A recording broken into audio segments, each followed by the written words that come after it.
Shall we begin?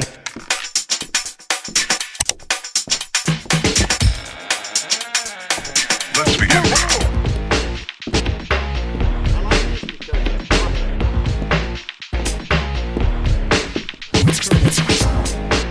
Let's get this thing in the water. Hello, and welcome to On the Patio with Mr. D.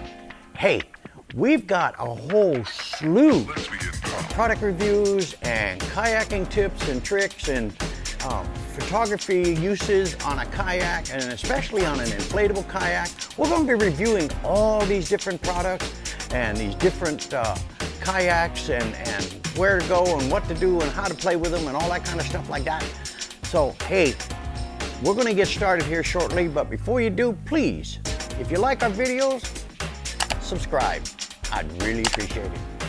So, hey, we'll be back in just a bit. Let's begin.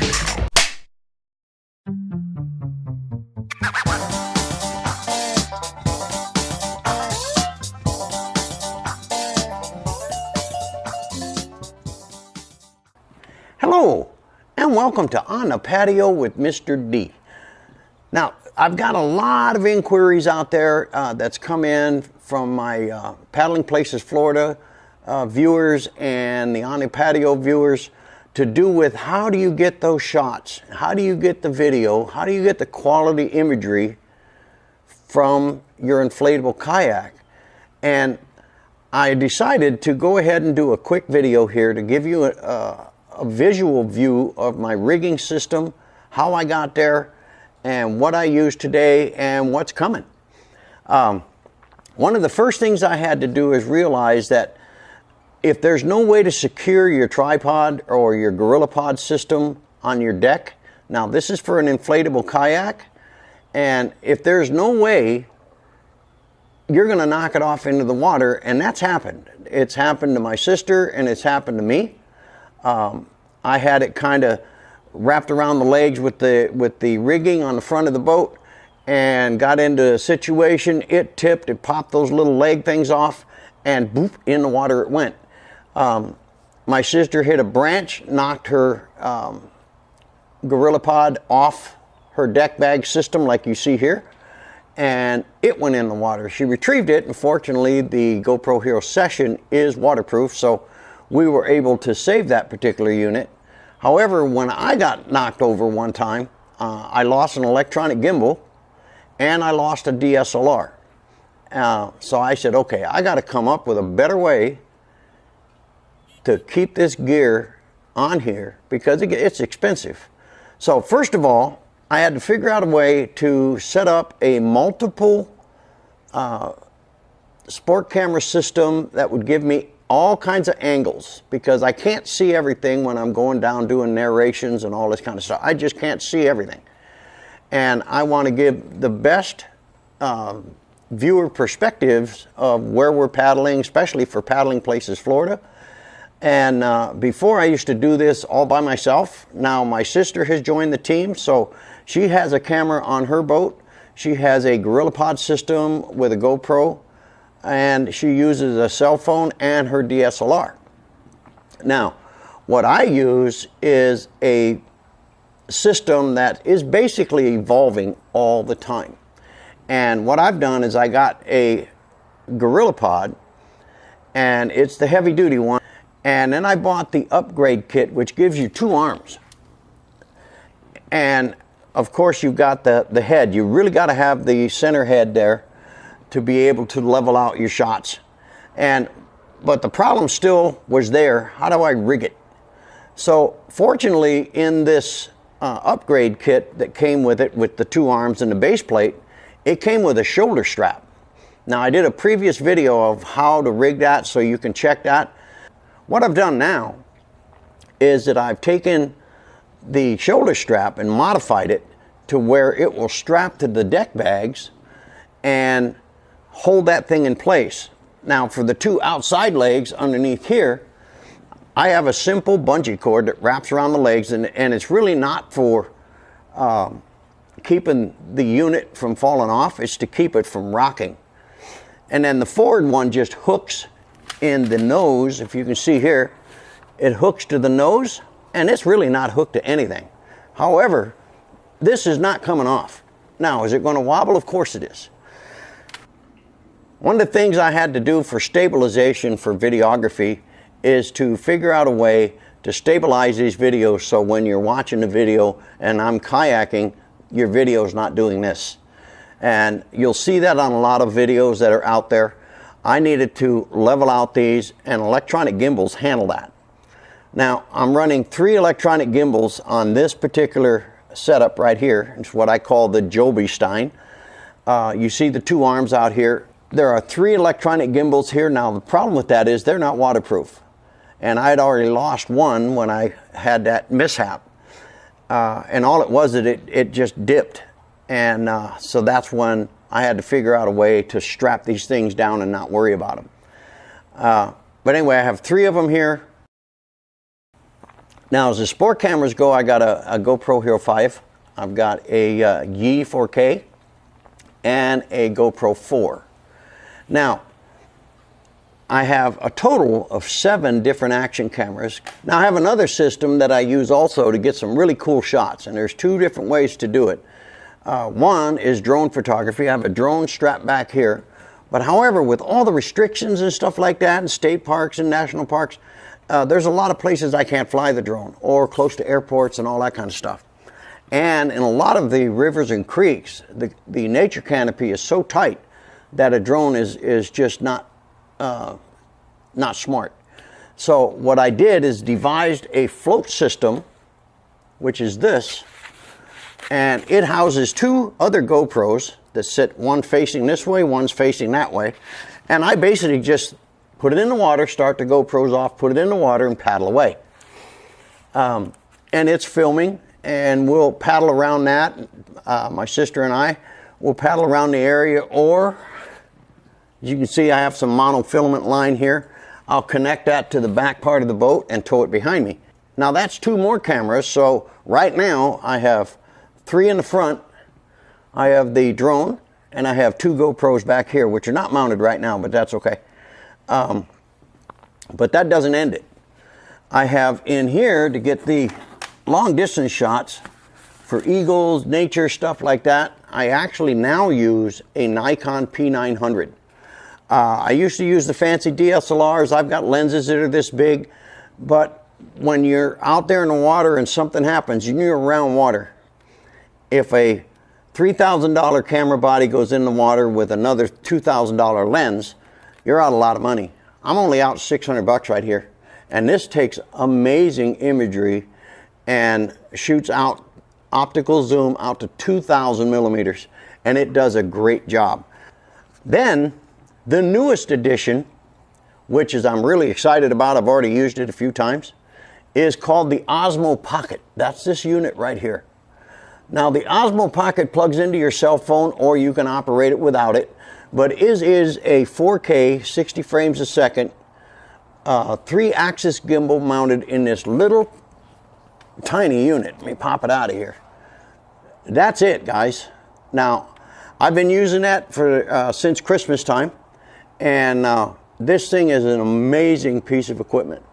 So that gives you another camera, another perspective, and the thing about it is, when you're moving and paddling and stuff like that, this has an active track system, so I can draw a box around the object I want, like maybe my sister's paddling down into some areas.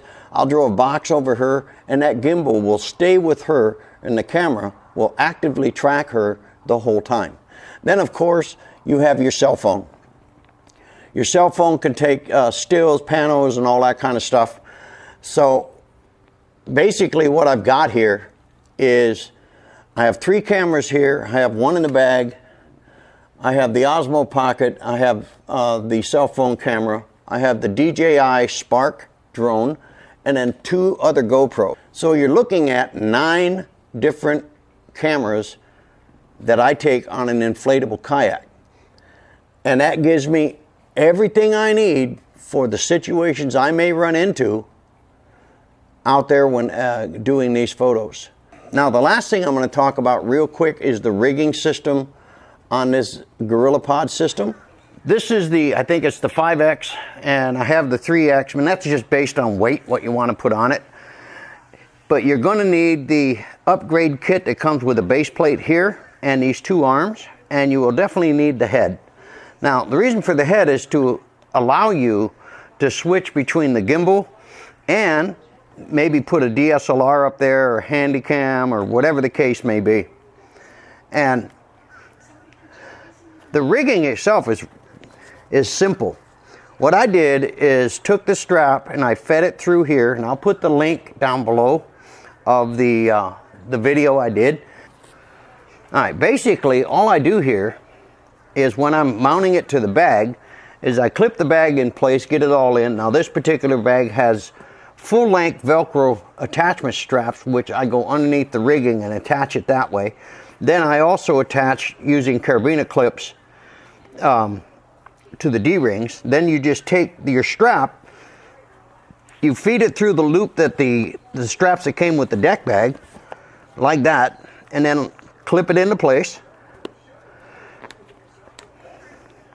And then you connect all four of your D-rings, which I'll just do one. And the other side of the shoulder strap has a clipping system. So what I do is I always just keep this on the bag unless I'm changing deck bags. So you do it the same way. You feed it through the loop onto the deck bag itself. That keeps it secure. Then adjust your strap, click it into place, and that part's ready to go.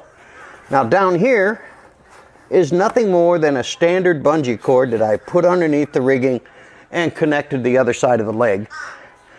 Then lastly, these come with very long straps, and that pretty much all deck bags do. Being that I don't use these straps here as I use carabiner clips, I use this with a D-ring through the handle, and then I run around through here. This is a clipping system also. You can see how easy that is.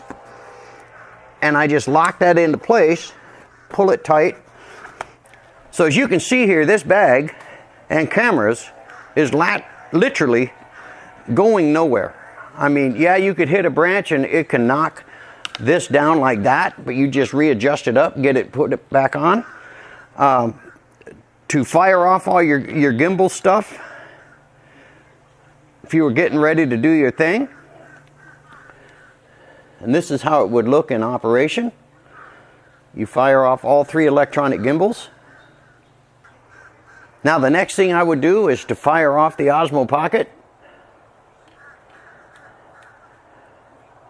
Now that's running. I strap down, as you can see here, and I can reach behind my back and release these straps, which allows me to put this in the water. Let me give you an example. So to give you an idea what I do, I'll be floating in the water somewhere and I want to get some imagery. I activate both cameras and then basically just put it in the water like that. And you can see it'll float on its own. The reason for the different color one tells me the direction of the lens. And that tells me that the lens is pointing that direction. So when I'm paddling, I kind of know where it is.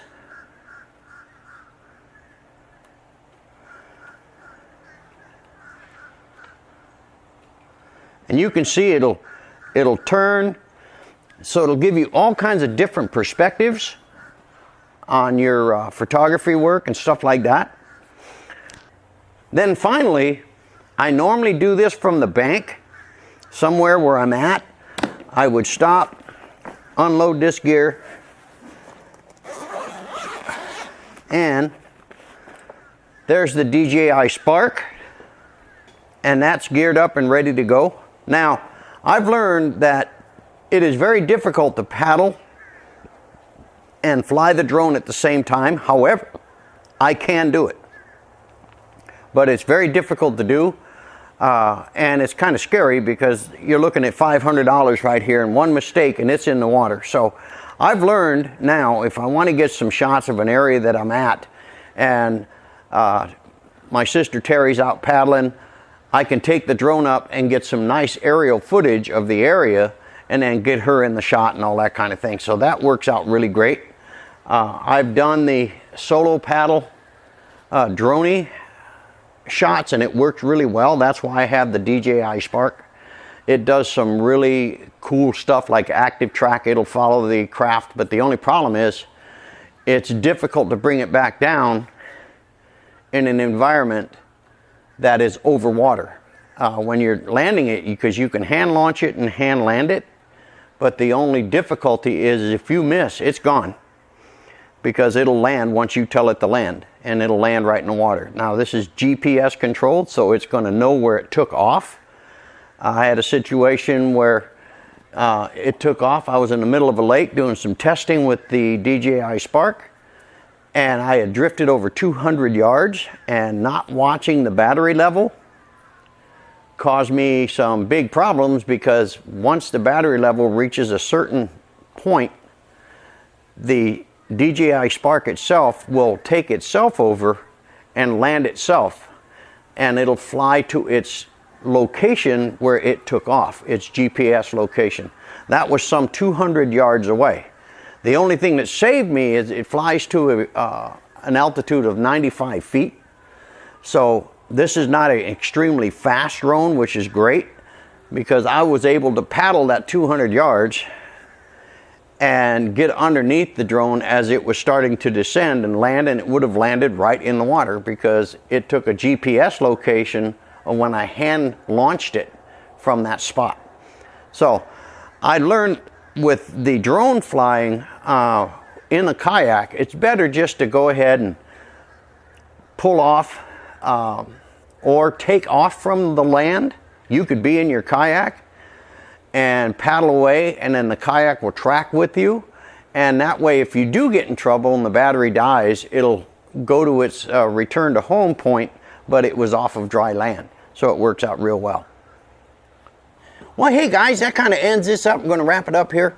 I hope that answers your question on how I do that. Like I said, for my productions, I'm running as many as 9 cameras when I launch at a specific location for a review or something like that, not counting the 4K DSLR I use for interviews that's on dry land.